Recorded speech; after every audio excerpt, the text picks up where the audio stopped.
الحمد لله رب العالمين الرحمن الرحيم مالك يوم الدين يا أيها الذين آمنوا اتقوا الله حق تقاته ولا تموتن إلا وأنتم مسلمون يا أيها الناس اتقوا ربكم الذي خلقكم من نفس واحدة وخلق منها زوجها وبث منهما رجالا كثيرا ونساء واتقوا الله الذي تساءلون به والأرحام إن الله كان عليكم رقيبا يا أيها الذين آمنوا اتقوا الله وقولوا قولا سديدا يصلح لكم أعمالكم ويغفر لكم ذنوبكم ومن يطع الله ورسوله فقد فاز فوزا عظيما أما بعد فقد قال الله تعالى في الكلام المجيد فأعوذ بالله السميع العليم من الشيطان الرجيم بسم الله الرحمن الرحيم هو الذي أرسل رسوله بالهدى ودين الحق ليظهره على الدين كله ولو كره المشركون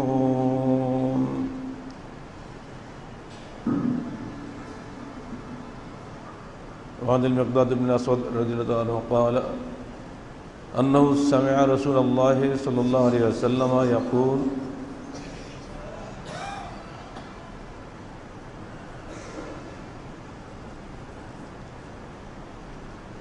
وعن المقداد بن الأسود رضي الله تعالى عنه أنه سمع رسول الله صلى الله عليه وسلم يقول لا يبقي على أهل الأرض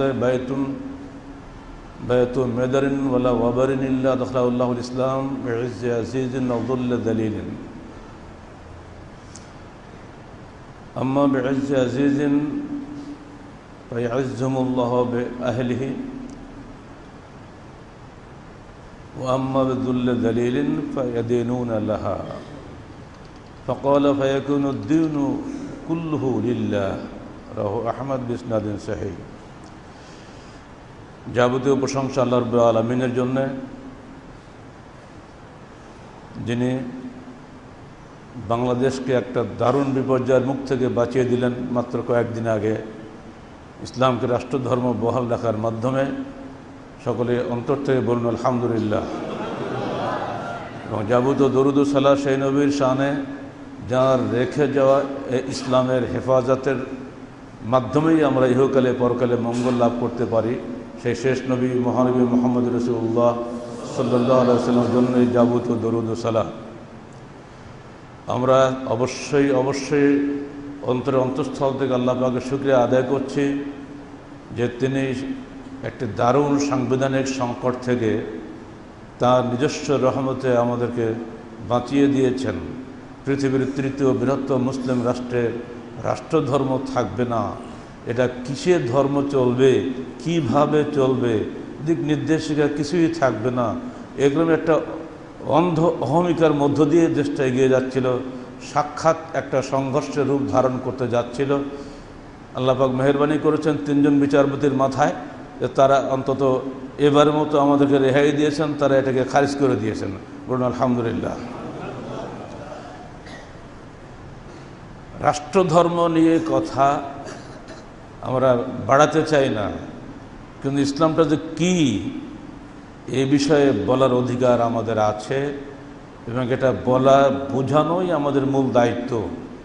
যদি মানুষ ইসলাম সম্পর্কে বুঝতো তাহলে এটাকে রাষ্ট্রধর্ম হবে না, ব্যক্তিগত ধর্ম হবে না, রান্নাঘরের ধর্ম হবে, এ নিয়ে কিছু বলা লাগতো না। ইসলাম মানুষের জীবনের চলার পথের একমাত্র ধ্রুবতারা, এটাকে বাদ দিলে মানুষ চলতে পারে না। চলবে, শয়তান যেমন চলে রাস্তাঘাটে, ইবলিসও চলে, ফেরেশতাও চলে, আছে না? ওই শয়তানি চলার জন্য তোমরা দুনিয়া আসে নাই। ইসলাম সম্পর্কে আল্লাহ পাকের দ্ব্যর্থহীন ঘোষণা হুয়াল্লাযী আরসালা রাসূলাহু বিল হুদা ওয়া দীনিল হক লিইয়ুযহিরাহু আলাদ দীনি কুল্লিহি ওয়ালাউ কারিহাল মুশরিকুন।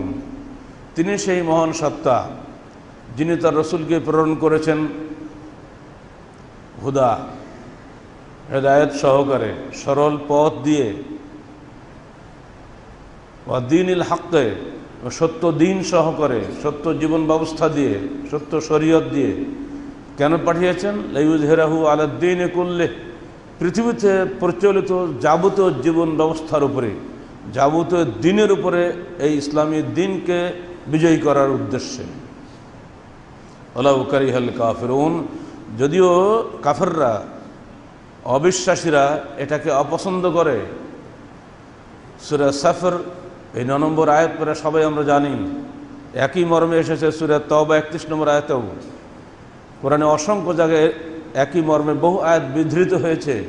সব জায়গায় বক্তব্য একটাই, যে আমরা রসুলকে পাঠিয়েছি পৃথিবীতে এই জন্য যে পৃথিবীতে প্রচলিত যাবতীয় শরীয়তের উপরে, যাবতীয় দিনের উপরে ইসলাম বিজয়ী হবে। এই প্রসঙ্গেই বিখ্যাত সাহাবী মিকদাদ ইবনুল আসওয়াদ বলছেন যে আমি শুনেছি আমার রসুলকে কথা বলতে, যে দেখো, লা ইয়াবকা আলা যাহরিল আরদি বায়তুন মাদারিন ওয়ালা ওয়াবারিন ইল্লা আদখালাল্লাহুল ইসলাম। পৃথিবীর বুকে এমন কোনো শহর, বস্তি, গ্রাম, কুড়ি ঘর, বড় ঘর কোনো জায়গায় বাকি থাকবে না যেখানে আল্লাহ পাক কালেমাতুল ইসলাম অর্থাৎ ইসলামের কলেমাকে প্রবেশ করাবেন না। আজিজিন, সম্মানিতের ঘরে সম্মানের সাথে, অথবা দুল্লে দালিলিন, অসম্মানিত ব্যক্তির ঘরে অসম্মানের সাথে ঢুকবেই। ইসলামকে ঠেকানোর ক্ষমতা কোনো কারোরই নেই। যারা সৌভাগ্যবান তারা ইসলাম কবুল করে সম্মানিত হবে, যারা হতভাগা ইসলাম কবুল না করে অসম্মানিত হবে। কিন্তু ফায়াদিনুনা লাহা, তার ইসলামের সামনে মাথা নত করতে বাধ্য হবে। এই মাথা নত করাটা নিয়েই আমাদের রাজনীতিদের খুব লাফালাফি। এরা মনে করে রাষ্ট্র ক্ষমতা সারা বিশ্বের বিজয়ী হবে এবং রাষ্ট্রের মাধ্যমেই আমরা বিজয়ী হব। না,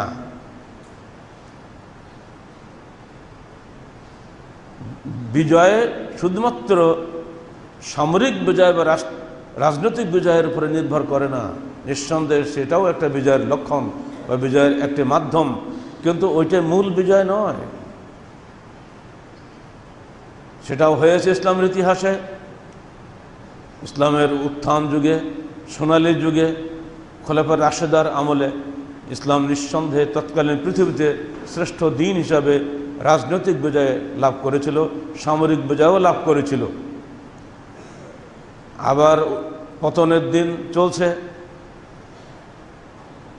এর অর্থ কি এটাও যে ইসলাম পরাজিত হয়ে গেছে? এটা নয়। রাজনৈতিক বিজয় নিঃসন্দেহে একটি বিজয়ের প্রকারভেদ। রাজনৈতিক বিজয়, সামরিক বিজয়, আদর্শিক বিজয়, সব ধরনের বিজয় রয়েছে। কিন্তু ইসলামের আদর্শিক বিজয়ের সামনে অবিশ্বাসীরা চিরদিন মাথা নত করেছে, আজও করছে, আগামী দিনেও করবে। এখানে কারোরই কোনো ক্ষমতা নেই ইসলামের বিজয় কাফেলাকে ঠেকানোর। কি সে বিজয়? ইসলামের বিজয়ের স্বরূপটা কি? এই বুঝের সমস্যার কারণে আমরা অনেক সময় বিভ্রান্তিতে পড়ে যাচ্ছি। অনেক ভাষা আমরা বলি, ইসলামী পুনরুজ্জাগরণ, ইসলামী বিজয়, সব কিছুর সঠিক তাৎপর্য আমাদের কাছে আসে না। কারণ এই হাদিস যখন আল্লাহ রসুল বলেছেন, তখন কিন্তু তিনি বিজয়ী ছিলেন না সারা পৃথিবীতে। তখন তিনি একজন নির্যাতিত ব্যক্তি। যখন তিনি মদিনায় ঘুম পড়তে পারেন না ভয়ে, শত্রুর অস্ত্রের ঝনঝনে চারিদিকে, প্রতিদিন প্রায় তাকে যুদ্ধ করতে হয়। 10 বছর মদিনা ছিলেন। প্রথম কয়েক মাস একটু ভালো ছিলেন, তারপর থেকে মৃত্যুর একদিন পর্যন্ত, মৃত্যুর 2 দিন আগে পর্যন্ত তিনি ওসামা বিন যায়েদের মাথায় যুদ্ধের পাগড়ি পরিয়ে দিয়েছেন। এই মানুষটা সারা জীবন গিয়েছে বাধার মোকাবেলা করতে করতে। আমরা হিসাব করে দেখেছি প্রায় 2.25 বছরের মধ্যে তিনি যুদ্ধের ময়দানে কাটিয়েছেন। 10 বছরের মধ্যে 2.25 বছর খালি যুদ্ধের ময়দানে থাকলে তিনি কিভাবে শান্তির সঙ্গে ঘুমাতে পারলেন? অথচ তিনিই বলে যাচ্ছেন এমন একটা দিন আসবেই পৃথিবীর ভূপৃষ্ঠের একটা কুড়ি ঘর পর্যন্ত বাকি থাকবে না যিনি ইসলামের কলমা প্রবেশ করবে না। তার এই ভবিষ্যৎবাণী কার্যকর হয়েছে তারই খলিফা ওমরের আমলে, ওসমানের আমলে। এমনকি দেখা যাচ্ছে উমাইয়া যুগে পর্যন্ত, আজকে যাকে ইউরোপ বলা হচ্ছে, স্পেন বিজেতা সেনাপতি তারেক বিন জিয়াদ যখন সাগর পার হয়ে ওপারে গেলেন, যে দেখলেন যে স্পেনের রাজা রডারিকের লক্ষাধিক সেনাবাহিনী, বিশাল প্রস্তুতি তাদের, তিনি মনে মনে ভয় পেয়ে গেলেন যে আমার তো মাত্র কয়েকশো মানুষ, এই লক্ষাধিক মানুষের মধ্যে কেমন লড়াই জিতবে? তখন তিনি হুকুম দিলেন সমস্ত জাহাজ আগুন দিয়ে পুড়িয়ে দাও। যে জাহাজে করে তিনি সাগর পার হলেন সেই জাহাজটা সম্পূর্ণ আগুন দিয়ে পুড়িয়ে দিলেন। এবারে সেনাবাহিনীর উদ্দেশ্যে তিনি যে ভাষণ দিলেন, জীবন ভোর সেটা মনে রাখলেও তার শুকরিয়া আদায় করা যাবে না। তিনি বলেন, দেখো হে মুসলিম সৈন্যরা, তোমরা আল্লাহর পথের সৈনিক, দুনিয়া পাওয়ার জন্য এখানে আসো নাই যাতে ইউরোপের কুফরি দেশে তৌহিদের কলমাও সমুন্নত হয়। ওই জন্য আমরা এখানে এসেছি। লক্ষ লক্ষ মানুষ এখন পর্যন্ত তৌহিদ চেনে না, তারা ইসলাম বোঝে না, তাদের কাছে ইসলামের দাওয়াত দিতে কিন্তু আমরা এখানে এসেছি। মনে রেখে দো, আল বাহরু মিন ওয়ারাইকুম ওয়াল আদুওয়ু আমামাকুম, পিছনে তোমাদের মহাসমুদ্র, সামনে হলো বিশাল সেনাবাহিনী, শত্রু সেনাবাহিনী। এখন তোমরা হয় সবর করে টিকে থাকবে, আন্দোলনে দুনিয়া থেকে এমনিতেই বিদায় হয়ে যাবে। বলো তোমরা জান্নাত চাও না ফিরে যেতে চাও বাড়িতে? সবাই এক বাক্যে বলেছিল, হে সেনাপতি, এসেছিলাম জান্নাত খরিদ করার জন্য, ফিরে যাওয়ার জন্য আসে নাই। আপনি সমস্ত জাহাজ পুড়িয়ে দিয়ে ভালো করেছেন, আমাদের ঈমান আরও বেড়ে গেছে, আমরা হয় মরবো নয় জান্নাত নেবো, কোনো কিছুই আমাদের সামনে আর নাই। যুদ্ধ শুরু হয়ে গেল, রডারিকে বিশাল সেনাবাহিনী ফুৎকারে উড়ে গেল, ইসলাম বিজয়ী হয়ে গেল। সেখানে 899 বছর ধরে সেখানে ইসলাম বিজয়ী ছিল, রাজনৈতিক ক্ষমতায় ছিল, অর্থনৈতিক ক্ষমতায় ছিল। অবশেষে এই 1 এপ্রিল, কবে? কালকে না? এই 1 এপ্রিল তারিখে খ্রিস্টান রাজা, সে এবং তার স্ত্রী দুজনে মিলে ধোঁকা দিয়ে মুসলমানদেরকে বলল যে তোমরা এই মসজিদে ঢোকো, তোমাদের কোনো ক্ষতি হবে না। আর মুসলমানদের তৎকালীন দুর্বল প্রতিনিধি সম্রাটের যিনি ছিলেন মুসলমানদের, সে হলো নারী লোভী, মদলোভী, তাকে তাই দিয়ে বিদেশি শয়তানরা, এই খ্রিস্টানরা তাদেরকে বশ করে ফেলে দিল এবং সাধারণ মুসলমানদের ধোঁকা দেওয়ার জন্য বললো তোমার মসজিদে প্রবেশ করো, কোনো ক্ষতি হবে না। সবাই মসজিদে প্রবেশ করলো, বাইরতে তালা দিয়ে আগুন দিয়ে পুড়িয়ে হাজার হাজার মুসলমানকে এই 1 এপ্রিল তারিখে পুড়িয়ে হত্যা করলো এই খ্রিস্টান শয়তানরা। তো সেদিন ওই রানী ইসাবেলা টিটকারি করে বলেছিল, ও দি মুসলিমস আর টু ফুলস, তাহলে মুসলমানরা কত বড় বোকা, ওরা শত্রুর কথা বিশ্বাস করলো আর মসজিদে ঢুকে পড়লো। এই জন্য এই 1 এপ্রিলকে এপ্রিল ফুল বলা হয়। ফুল মানে কি? ফুল মানে বোকা, ফুল মানে এই গোলাপ ফুল না, FOOL একসঙ্গে ফুল হলো বোকা। ওই সেদিনে সেই রানী ইসাবেলা বলেছিল, আজও বাংলাদেশের মুসলমান এমন বোকার বোকা, এই দিন সব ওই বদমাশি করবে। আপনাকে বলবে এই না এক গ্লাস পানি নাও, দেবে, দেখ গ্লাস কিছু নেই, ফাঁকা। এই দিয়ে খুশি বলবে তোরে বোকা বানাই দিলাম। গাধারা বোঝে না যে মুসলমানদেরকে ধোঁকা দিয়ে বোকা বানিয়ে এই দিন তারা একটা রাষ্ট্র করে নিয়েছিল, আর তার জন্য তাদের অন্যদের কোনো দুঃখ নয়। অথচ এই ইউরোপ জয় করতে তারেক বিন জিয়াদের কি ওজস্বিনী ভাষণ ছিল, তার কি ইমানি জোর ছিল, তার সৈন্যদেরকে ইমানি বল ছিল। আজকেও যদি সেই ইমানি বল ফিরে আসে, বাংলাদেশ কেন সারা বিশ্বে ইসলাম রাষ্ট্র ধর্ম হয়ে যাবে। কিন্তু মুসলমানদেরই তো সেই ইমান নাই। রাষ্ট্রধর্ম করার জন্য কোনো মিছিল মিটিং দরকার নাই, খালি ইমানের পরে দৃঢ় থাকো। প্রত্যেক ঘরে ঘরে মানুষকে জানাও, 5টি সত্য কথা শুনিয়ে দাও, হে মানুষ, তুমি নিজে নিজে সৃষ্টি হও নাই, তোমাকে একজন সৃষ্টি করেছেন, তিনি আল্লাহ। হে মানুষ, চিরদিন তুমি পৃথিবীতে থাকবে না, অবশ্যই তোমাকে মরতে হবে। তোমার বাপদাদা 14 সব মরে গেছে, তোমাকেও মরতে হবে। তুমি একজন ধ্বংসশীল ব্যক্তির ঔরসে জন্মগ্রহণ করেছ, অতএব মৃত্যুর আগেই সাবধান হও।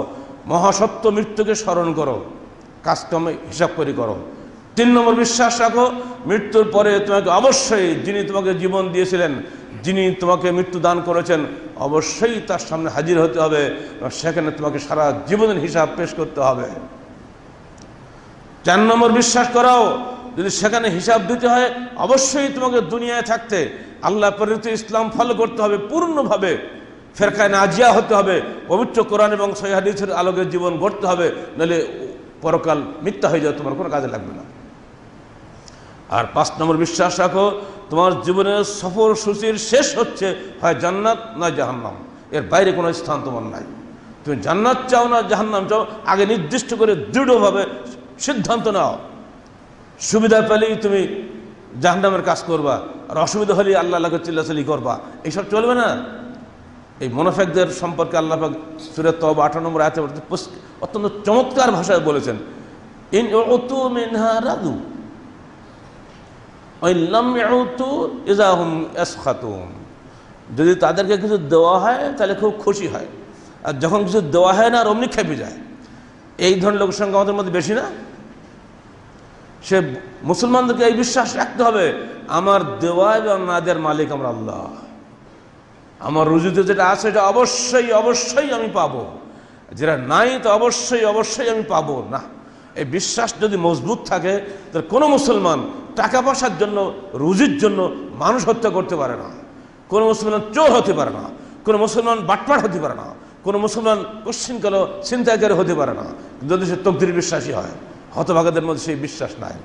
এই 5টি মৌলিক বিশ্বাস মজবুত করুন, দেখবেন বাংলাদেশের সমস্ত স্থানে, ঘরে বাইরে, বস্তিতে, বিল্ডিংয়ে, আদালতে, সর্বত্র ইসলাম এবং ইসলাম ছাড়া কিছুই থাকবে না। কারণ আল্লাহ রসুলের জবান দিয়ে কোশ্চিন করে মিথ্যা কথা বের হয় না। তিনি পরিষ্কার বলে গিয়েছেন পৃথিবীর ভূপৃষ্ঠে এমন একটা ঘর পর্যন্ত, একটা কুড়ি ঘর পর্যন্ত বাকি থাকবে না যেখানে আল্লাহ পাক ইসলামকে প্রবেশ করাবেন না। অবশ্যই প্রধান বিচারপতির রন্ত্রের মধ্যে ইসলাম প্রবেশ করবে, অবশ্যই ওই আদালতের সুপ্রিম কোর্টের সর্বত্র ইসলাম প্রবেশ করবে। যদি নাকি আমরা মানুষেরা যাদের জন্য ইসলাম, তারা যদি ইসলামকে বিশ্বাস করি,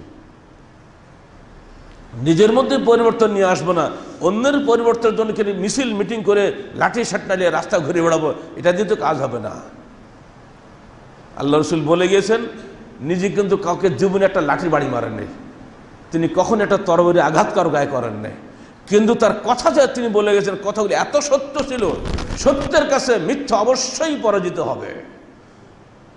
বাংলাদেশে যে আন্দোলন নিয়ে আমরা বেরিয়েছি, পবিত্র কোরআন ও সহিহ হাদিসের ভিত্তিতে জীবন গড়া আন্দোলন, এটা এমন একটা মহাসত্যের আন্দোলন, আগামী দিনে যাবতীয় বাতিল এদেশ থেকে আউট হয়ে যাবে।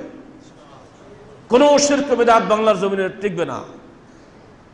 আলেমরা ইসলামকে অপব্যাখ্যা করতে পারে, ব্যাখ্যাও করতে পারে। এই যে তাদের সম্পর্কে বহু আগেই ওমর ফারুক হুঁশিয়ার করে গেছে, খবরদার মনে রেখে দিও, ইসলামকে ধ্বংস করে 3 জন, প্রথম হচ্ছে ওই পথভ্রষ্ট আলেম। যদি ওমরের দৃষ্টিতে 1000 বছর আগে আলেমদের সম্পর্কে হুঁশিয়ার বানিয়ে থাকে, এ যুগেও প্রত্যেকে হুঁশিয়ার থাকতে হবে। আলেম বা তাসা শিখলেই কিন্তু সে আলেম নয়। দেখতে হবে তার গর্দানের শহরে শয়তান ঘুরছে না আল্লাহ তাকে রহমত করেছেন। অধিকাংশ মানুষ এই মৌলিক বিষয়টা বুঝতে চায় না, তারা মনে করে আমরা তো মুসলমান হয়েই আছি, জান্নাতে চলেই গেছি। জি না, জান্নাতে যাওয়ার জন্য আপনি একটা আইডেন্টি কার্ড নিয়েছেন, বাংলাদেশের নাগরিক হওয়ার জন্য আমরা যেমন জাতীয় পরিচয়পত্র নিচ্ছে না, তাই বলি কি আমরা সবাইকে জেলখানা থেকে মাপ পেয়ে গেছি নাকি? আমরা শাস্তি ভোগ করবো না অন্যায় করলে? তো ওটা আইডেন্টি কার্ড, লা ইলাহা ইল্লাল্লাহ পড়েছেন, মুহাম্মদ রাসূলুল্লাহ পড়েছেন, আইডেন্টি কার্ড হয়ে গেছে আপনার। কিন্তু আপনাকে জাহান্নাম থেকে বাঁচতে গেলে অবশ্যই রসুলের দেখানোর পথে চলতে হবে, তার বাইরে গেলে আপনি পাবেন না। দেশের আইন না মানলে যখন দেশে টিকতে পারেন না, নাগরিকত্ব ক্যান্সেল হয়ে যায়, ঠিক অমনিভাবে আল্লাহর বিধান না মানলে আপনি মুসলিম উম্মার মধ্যে টিকতে পারবেন না, জান্নাত পেতে পারেন না। এই 5টি মৌলিক বিশ্বাস আমি আবার মনে করে দিই, আল্লাহ আমাকে সৃষ্টি করেছেন, আমি অমনি এমনি সৃষ্টি হই নাই। এই বিশ্বাসটা দৃঢ় রাখুন। আমাকে অবশ্যই মরতে হবে যেমন আমার বাপদাদারা মরেছে। এই 2 নম্বর বিশ্বাস মনে রাখবেন। 3 নম্বর, আমাকে অবশ্যই আল্লাহর সামনে দাঁড়াতে হবে, বাঁচার উপায় নাই, কোনো উপায় নাই, আপনার কোনো ক্ষমতায় নেই, দাঁড়াতে হবেই আপনাকে। কারণ আপনাকে নিয়ে দাঁড়া করে দিলে আপনি কি করবেন? কোরআন মিথ্যা নয়, হাদিস মিথ্যা নয়, বিশ্বাস করুন। মানুষের অধিকাংশ বিশ্বাসী অদৃষ্ট নির্ভর, এমনকি বিজ্ঞানীদেরকে যে বলে তারা অনেক বাস্তবতার উপরে নির্ভর করে বিজ্ঞান চলছে, বিজ্ঞানটাই পুরো বিজ্ঞানটাই হলো অনুমিতি নির্ভর। বাংলাদেশের মাটির নিচে যে খনি আছে আপনি দেখছেন নাকি? কোন বেটা দেখছে? কেউ দেখেনি।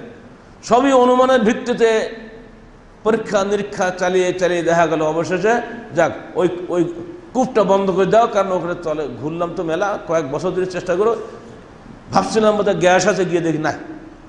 তাহলে কি হলো? অনুমান না এটা? ডাক্তার সাহেবরা ওষুধ দেন, দেশের শ্রেষ্ঠ ডাক্তার আপনাকে ওষুধ দিয়েছে, বলে দিয়েছে তুমি শেষ, আর বাঁচবে না, 1 সপ্তাহ আসো মাত্র, বাড়ি চলে যাও। ঢাকা মেডিকেল থেকে অনেক বিদায় করে দিল। ওই রোগী 10 বছর বেঁচে আছে, কিচ্ছু হয়। আমরা যাই করি সব কিছুই অনুমানের উপরে ভিত্তি করে কাজ করি, অথচ আল্লাহকে বিশ্বাস করার সময় বলে আরে এই সমস্ত এই মৌলবীদের তৈরি করা খোশ খেয়াল। যিনি বলেন তিনি তার বার্ধক্যকে জয় করে যৌবনে ফিরে আসতে পারেন নাই। আধুনিক বিশ্বের শ্রেষ্ঠ পদার্থবিদ বলে পরিচিত, আইনস্টাইন বলে পরিচিত স্টিফেন হকিংস মরে যাচ্ছে। 1963 সাল থেকে প্যারালাইজড হয়ে পড়ে আছে, তার দেহে কিচ্ছু নাই, খালি একটা মাথা আছে। এখনো বদমাশ করে বলছে কি আরে পরকালটার কিছু নাই। তো না মরলেও পরকাল টের পাবো না, ভালো করে মরা দরকার। তো শুধু জ্ঞান হলে কি হবে? শুধু শিক্ষিত হলে কি দেশে শান্তি হবে? বহু মানুষের ধারণা শিক্ষিত হলেই বাস দেশে শান্তি হয়ে যাবে। জি না, দেশের যাবতীয় অনাচার দুর্নীতির মূল হতে হলে শিক্ষিত লোকেরা।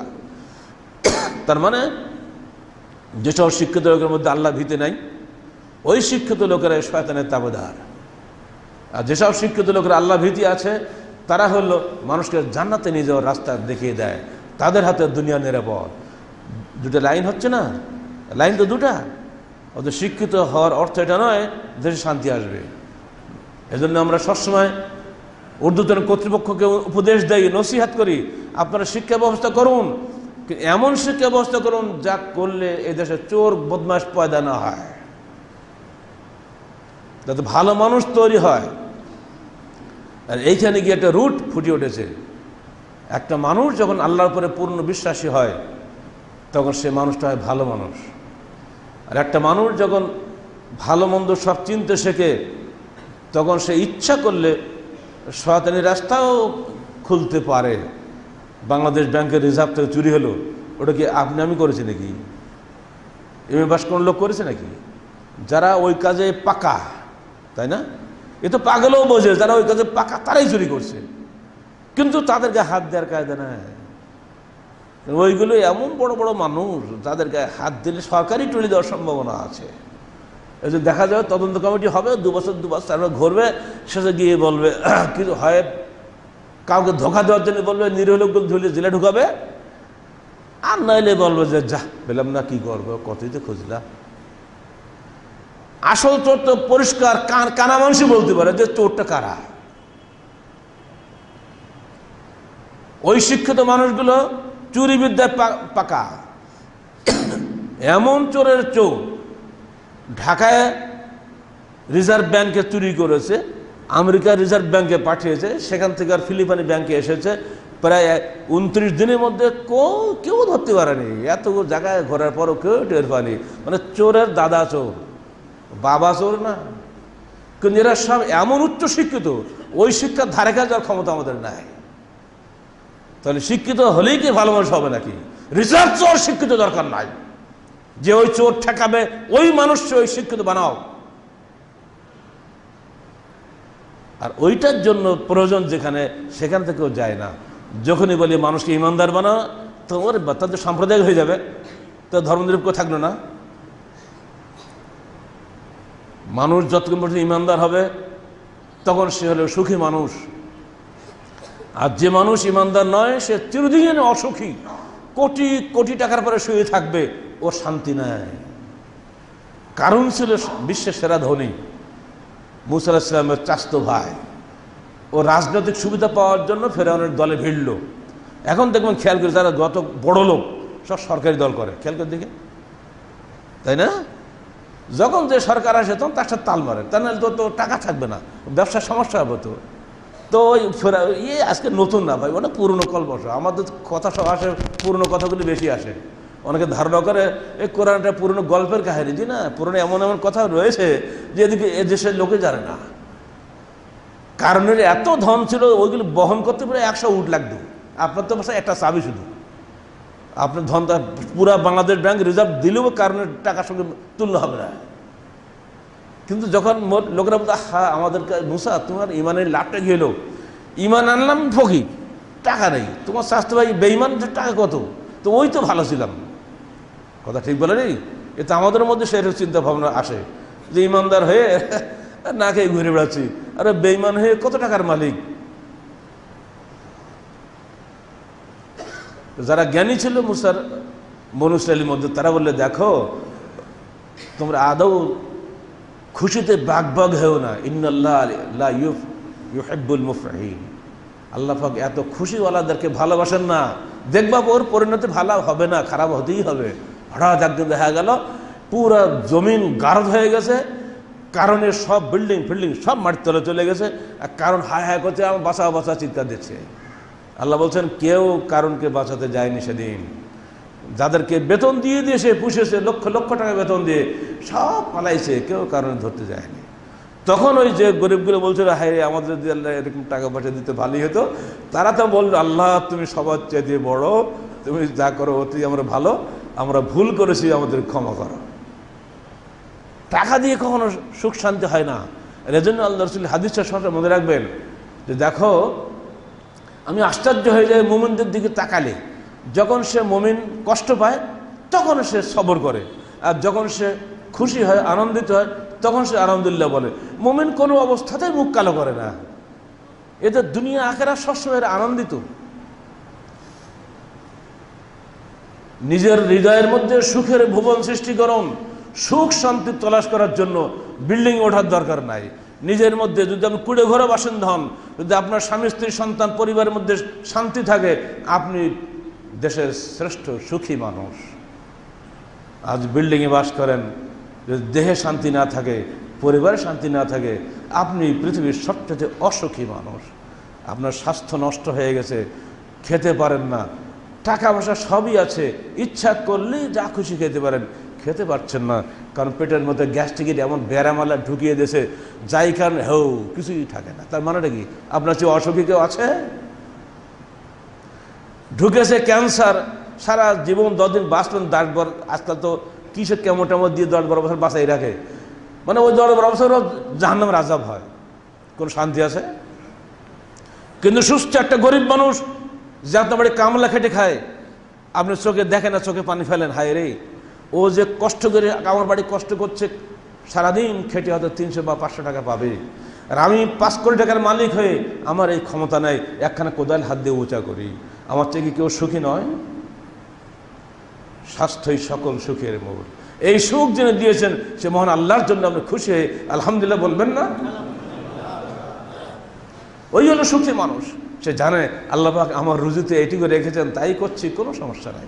সে কখনো মালিককে ফাঁকি দেবে না, কারণ সে জানে আমার সঙ্গে মালিকের চুক্তি হলে এই আমি এত ঘন্টা কাজ করব, এত টাকা পাবো। যদি এই এত ঘন্টার মধ্যে 10 মিনিট ফাঁকি দেই, আমি আল্লাহর কাছে ধরা পড়বো। সে আল্লাহকে ভয় করে। ওই হলো সুখী মানুষ। এরকম একটা লোকের মালিক তার উপরে সব ছেড়ে দিতে পারে।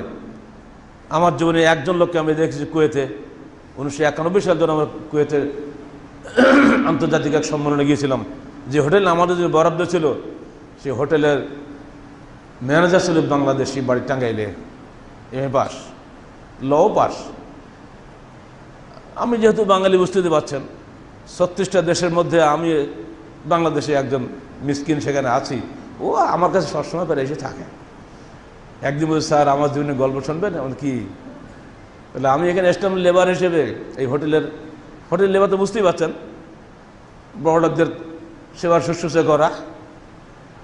ইতিমধ্যে হঠাৎ ইরাক কুয়েত যুদ্ধ লেগে গেল 90 সালের শেষ দিকে, সব তো পালাইলো, মালিক টালিক কোথায় চলে গেল খবর নাই। মালিক খালি যাওয়ার সময় আমাকে চাবির পুরাটা দিয়ে বলে গেল, ওর নামটা আমাকে ভুলে যাচ্ছি, এই এগুলো রাখ, যদি বেঁচে আসি তাহলে ফিরে দিস, নাহলে সবই তোর। চলে গেল, কোথায় গেল বলতে পারে না। যুদ্ধ শেষে অনেক পরে তিনি ফিরে এসছেন, এসে দেখলেন ওই লেবারটা কিন্তু বাড়ি আসেনি, যেহেতু মালিক আমানতে হয়ে গেছে। ইচ্ছে করলে সব বাড়ি চলে আসতে হতো, বাংলাদেশে আসেনি। পরে আসার পরে বলছে, তুই বাড়ি যাসনি কেন? তাহলে আপনি যদি চাবিগুলো আমার হাতে না দিয়ে যেতেন, আমি অবশ্যই বাড়ি যেতাম। আমার পরিবার আছে, সন্তান আছে, স্ত্রী আছে, কন্যা আছে, বাবা আছে, মা আছে, কিন্তু আমি যাইনি খালি একটি কারণে, আপনি বলেছিলেন এইটা তোর হাতে আমানত রেখে গেলাম, যদি আমি না ফিরি সবই তোর, ফিরে আসলি তুই আবার ফিরিয়ে দিস। এই আমানতের জন্য আমি জীবন বাজি রেখে এখানে ছিলাম। বারবার বোম্বিং হয়েছে, উপর থেকে চারিদিকে বোমা পড়েছে, আল্লাহ পাক আমাকে বাঁচিয়ে রেখেছেন। এই নেন আপনার চাবি। মালিক বুকে জড়িয়ে ধরে বলেছিল, তুই বাঙালি হতে পারিস, তুই লেবার হতে পারিস, তুই লেবার না, তুই মহা মানুষ। আমি আজকে এই ব্যাংকের পুরো ক্ষমতা তোকে দিয়ে দিলাম, তুই হলি এই আমার এই হোটেলের ম্যানেজার, যা। কোনোদিন মালিক খোঁজ নিতেও আসে না কয় টাকা হলো কি না হলো। এই বিশ্বাস, এই মানবতা যদি মানুষের মধ্যে আসে, মুসলমানের মধ্যে আসে, সেই তো বিজয়ী। একটা লেবারগিরি করতে গিয়ে সে আজকে হোটেলের মালিক হয়ে গেছে, এমনি মনে করেন নাকি? তার ইমানের জোরে, ঠিক না? এরকম যদি চরিত্র তৈরি হয়ে যায়, ইসলাম সর্বত্র বিজয়ী। একদিন হাফেজ ইবনে হাজার আসকালানি, যিনি বুখারী শরীফের ভাষ্যকার, ফাতুল বারীর নাম, যারা আমাদের বইপত্র পড়েন, তাহারিক পড়েন, তারা ফাতুল বারীর নামটা প্রায় পাবেন। আর আমাদের সালাত রসুল অসংখ্য জায়গায় ফাতুল বারীর নামটা আছে না? অত বড় বই আর নাই হাদিসের উপরে, এবং বুখারী শরীফের শারাহ ব্যাখ্যা হিসেবে অত বড় আর কেউ করেনি। এই জন্য ওনাকে খাতমুল হুফাজ বলা হয়। উনি অ্যাট দ্য সেম টাইম মিশরের প্রধান বিচারপতি ছিলেন। প্রধান বিচারপতি হয়েও যে দিনে কত খেদমত করা যায়, ইবনে হাজার আসকালানি তার একটা প্রকৃষ্ট উদাহরণ। ঠিক অন্যদিকে ইমাম শাওকানি, যিনি ইয়ামানের প্রধান বিচারপতি ছিলেন, তিনিও ঠিক এত খেদমত করে গিয়েছেন। তার বিখ্যাত গ্রন্থ নায়রুল আওতার না পড়লে কেউ ইলম শিখতে পারে না। ওরকম ছিলেন ভারত উপমহাদেশে আল্লামা সিদ্দিক হাসান খান ভূপালী, যিনি ভূপালের নবাব ছিলেন, অথচ মাত্র 14 বছরে 222খানা গ্রন্থের লেখক। এরা একটা আল্লাহর মানে অফুরন্ত নিয়ামতের আধার ছিলেন এইসব মানুষগুলা। ইবনে হাজার আসকালানী প্রধান বিচারপতি হিসেবে বাড়িতে যাচ্ছেন আদালত থেকে। তার বহর মেলা, এখন যখন মাইক্রোর বহর যায়, এখন তো মাইক্রো টাইক্রো নাই, উটের আর ঘোড়ার বহর চারিপাশে থাকবেই, কারণ তার জীবনের মূল্য অন্যদের চেয়ে বেশি না। যাকে তিনি শাস্তি দেন সে তো আর ওকে মারার চেষ্টা করবে, এজন্য তার তো বাঁচাতেই হবে। আর এত বড় ন্যায় বিচারী মানুষ, ন্যায় বিচারকদের শত্রু বেশি হয়, এটা ঠিক না? তাহলে তার দিলে কোনো সমস্যা নেই। ন্যায় বিচারকদের হবে তাদের শত্রু ভাই, ঘরে বাইরে সব জায়গায়। উনি যাচ্ছেন রাস্তা দিয়ে, পাশ দিয়ে ইহুদি তেল বিক্রেতা যাচ্ছে। ইহুদি তেল বিক্রেতা, তেল ওরা একটু কাপড় সব ময়লা টয়লা থাকে, তেল তো লাগেই গায়ে। এখন ইহুদিটা তার বাহন থেকে নেমে এসে বলছে, হে ইবনে হাজার, তোমাদের নবী বলেছেন আর দুনিয়া জান্নাতুন লিল কাফের আর সিজনুন লিল মুমিন। দুনিয়াটা হলো মুমিনের জন্য কারাগার সদৃশ, আর কাফেরের জন্য জান্নাত সদৃশ। তো তুমি তো মুমিন, তুমি আসতেছো একেবারে বহর নিয়ে আরামের সঙ্গে, একেবারে তো রাজকীয় ব্যাপার, আর আমি হলাম একটা কাফের। তা আমি তো দেখছি বেশি কষ্টের মধ্যে আছি, তা তোমার নবীর কথা তো মিথ্যা হয়ে গেল। কথা বুঝতে পারো না? কাফের জন্য যে জান্নাত হয়, তা তোমার এই বহরটা আমাকে দাও, মানে ব্যাখ্যা হলো এটাই। আর তুমি আমার এই গাধার পিটি ওঠো, যেটা দিয়ে আমি তেল নিয়ে যাচ্ছি গাড়ি করে, যেহেতু তোমার জন্য কারাগার। ইবনে হাজার জবাব দিচ্ছে, রে বোকা, তুই তো মরলেই জাহান্নামের আগুনে জ্বলবি। তোর হিসাবে তুই যে দুনিয়াতে চলে ফিরে বেড়াচ্ছিস, এটাই তোর জন্য জান্নাত। আর আমি মরলেই জান্নাতুল ফেরদাউসে চলে যাব। সেই জান্নাতের তুলনায় এই ঘোড়ায় চড়াটা দুনিয়ার হিসাবে কারাগারই বটে। কত বুঝতে পারেন নাই? পরকালে জান্নাতের তুলনায় দুনিয়ায় মাইক্রো চড়া, কারাগার, এ তো সাধারণ বিষয়, কিছুই না। আর তুই তো মরলে পর যাবি জাহান্নামে, তার চেয়ে দুনিয়াটা ভালোভাবে আছিস, এইভাবে থাক, এটাই তোর জন্য জান্নাত। ও আচ্ছা, বলে বাপরে বাপ, কি কথা, কি জবাব দিল গো, আর তো কিছু হলো না। এটা দিয়ে উনি হাদিসটা বলেছেন সেদিন, যে মুমিন যে অবস্থায় থাকে সে অবস্থায় সে খুশি থাকে। সে এখন প্রধান বিচারপতি, আল্লাহ তাকে করেছেন, তা প্রধান বিচারপতি হিসাবে সে যে গাড়ির বহরে নিয়ে যাচ্ছে, এটাও আল্লাহর রহমতের একটি অংশ। মরলে তো আরো রহমত তার জন্য অপেক্ষা করছে। আর বেড়া তুই কাফের, দুনিয়া চলে ফিরে বেড়াচ্ছে, আল্লাহ তোকে আলো দিয়ে, বাতাস দিয়ে, খাওয়া দিয়ে, পানি দিয়ে বাঁচিয়ে রেখেছেন, এটাই তোর জন্য জান্নাত।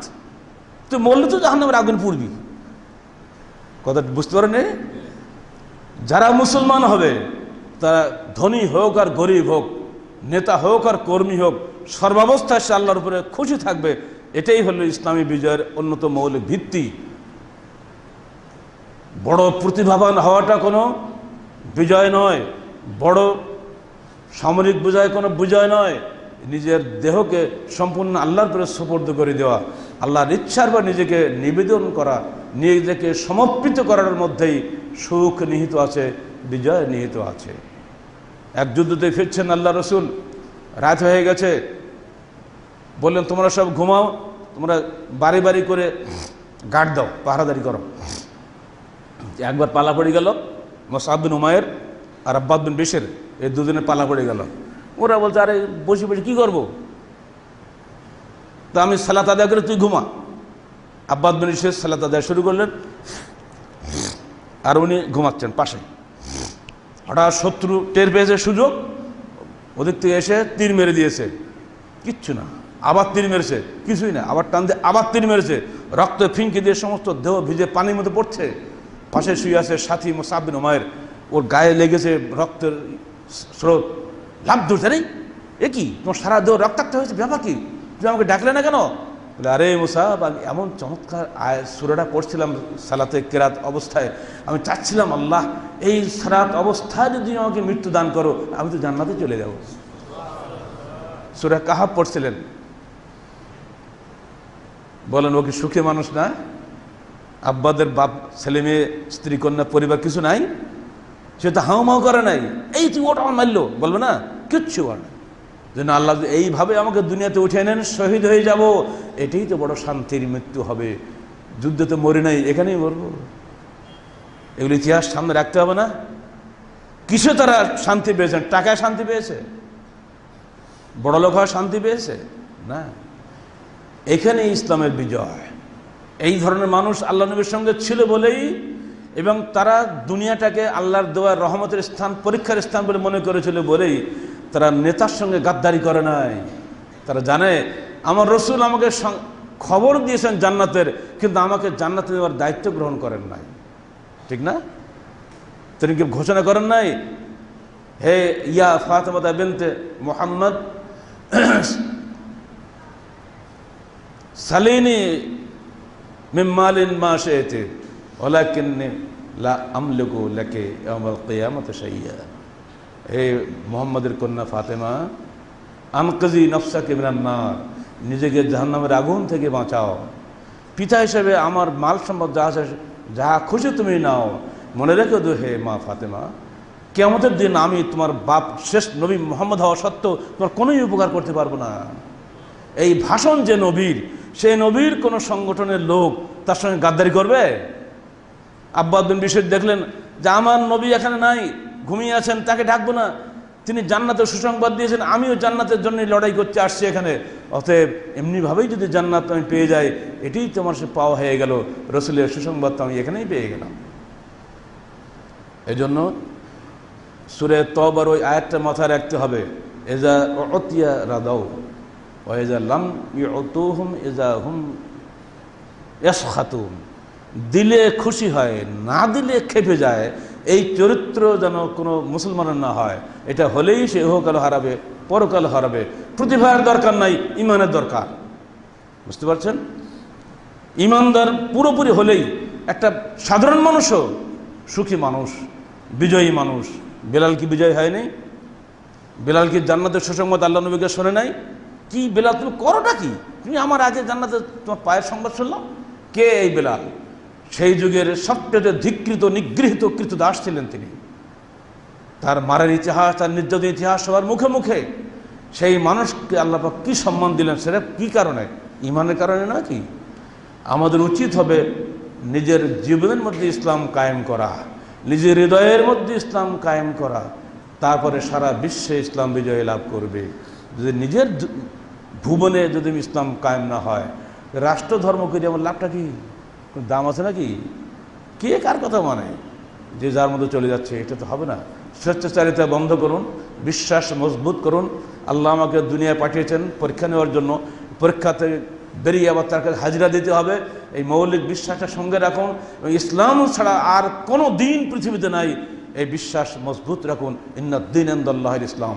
এবং আমার শেষ নবী ছাড়া কিয়ামতের মাঠে আমাকে সাফাত করে কেউ নাই, এই বিশ্বাসটা মজবুত রাখুন। এবং আমাকে অবশ্যই মৃত্যুর পরে সারা জীবনের হিসাব দিতে হবে, এই বিশ্বাস মজবুত রাখুন। ইনশাল্লাহ আপনি হলেন আপনার দেহের মধ্যে রাষ্ট্র ধর্ম পালনকারী, ইসলাম পালনকারী। রাষ্ট্রে কি করলো আমার দেখার কথা নয়। আমাকে এখনই যদি মৃত্যু হয়ে যায়, রাষ্ট্র কিছু করতে পারবে? অর্থাৎ আমার ইহকাল পরকালের জন্য, আমার জীবনের বিজয়ী হওয়ার জন্য আমার নিজের ঈমানকে মজবুত করা ছাড়া কোনো উপায় নাই। অতএব ঈমানদার মানুষ আল্লাহর নিকটে সম্মানিত, বুদ্ধিমান প্রতিভাবান মানুষ সম্মানিত নয়। পরিষ্কার বোঝার চেষ্টা করবেন, ঈমানদার হওয়ার চেষ্টা করুন। হয় আবু বকরের মতন হন যদি বুদ্ধিমান হন, আর নইলে বেলালের মতন হন যদি বুদ্ধি শুদ্ধি কম থাকে, তো বেলালের গুরুত্ব বেশি। একটা না একটা যেতে হবে, কিন্তু আব্দুল্লাহ ইবনে উবাইর মতো যেন হয়েন না। মহাবুদ্ধিমান মহড় নেতা, লাভটা কি হলো? তো মুনাফিক দেহে। অতএব বুদ্ধিমত্তা দিয়ে কোশ্চিনকালে ইসলাম বিজয় হয় না। ইসলাম বিজয়ী হয় ঈমান দিয়ে, ইসলাম বিজয়ী হয় বিশ্বাস দিয়ে। বিশ্বাসের জগতে যদি ইসলাম এগিয়ে আসে, পৃথিবীর সর্বত্র ইসলাম বিজয়ী হবে। রসুলের জবান থেকে কখনো মিথ্যা কথা বের হয় না। তিনি পরিষ্কার বলে যাচ্ছেন, দেখো, লা ইউবকি আলা যাহরিল আরদি বাইতুন মাদারিন ওয়ালা ওয়াবারিন ইল্লা আদখালাল্লাহুল ইসলাম। এই পৃথিবীর বুকে কোনো কুড়ি ঘর, কোনো বড় ঘর, কোনো বস্তি, কোনো জঙ্গল কোথাও বাকি থাকবে না যেখানে ইসলামের কলেমা প্রবেশ করবে না। অত ইসলামের এই বিজয়ের রথকে এগিয়ে নেওয়ার জন্য ঈমানদারদেরই উচিত ঈমানকে মজবুত করা এবং ঈমানের সাথে জীবনের সকল কাজ করা। যদি শুধু মুখে মুখে আমরা ইসলামের নাম বলি, ইসলামের বিধান না মানি, সব কিছু আপোষ করে চলি, হক এবং বাতিল মিশিয়ে, এটাও ঠিক ওটাও ঠিক, আর হেকমতের সন্দেশ মিশিয়ে দুনিয়াটা পরিচালিত করি, তাহলে আমার জীবনটা মিথ্যা এবং ইসলামও তার সৌন্দর্য হারিয়ে ফেলবে। আল্লাহ পাক আমাদের সবাইকে প্রকৃত অর্থে নিজের জীবনে ঈমানদার হওয়ার তৌফিক দান করুন। আকুলু কওলি হাযা আস্তাগফিরুল্লাহ লি ওয়া লাকুম ওয়া লিসাইরিল মুসলিমিন।